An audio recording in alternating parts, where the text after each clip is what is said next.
ಅವ್ರನ್ನ ಕಾನೂನು ಪ್ರಕಾರ ಅರೆಸ್ಟ್ ಮಾಡಿದ್ದಾರೆ. ಈ ಪೊಲೀಸ್ನವರಿಗೆ ಕಾಮನ್ ಸೆನ್ಸ್ ಐತೆ ಇಲ್ಲ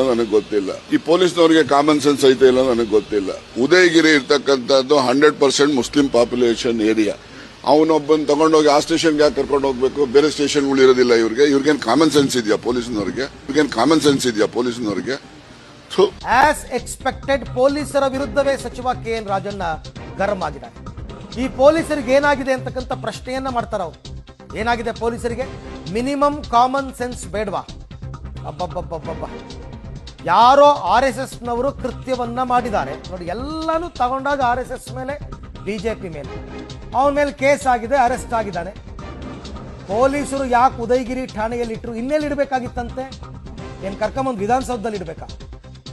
ಉದಯಗಿರಿ ಮುಸ್ಲಿಂ ಬಾಹುಳ್ಯ ಏರಿಯಾ, ಅಲ್ಲೇ ಆರೋಪಿಯನ್ನ ಯಾಕೆ ಇಡಬೇಕಾಗಿತ್ತು ಅಂದ್ರೆ, ಘಟನೆ ನಡೆದಿರೋದು ಆ ಕಲ್ಯಾಣಗಿರಿ ನಗರ ಉದಯಗಿರಿ ಪೊಲೀಸ್ ಸ್ಟೇಷನ್ ಲಿಮಿಟ್ಸ್ಗೆ ಬರೋದು. ಅವ್ರ ಸ್ಟೇಷನ್ ಅಲ್ಲಿ ಅವ್ರು ಇಟ್ಕೊಂಡಿದ್ದಾರೆ.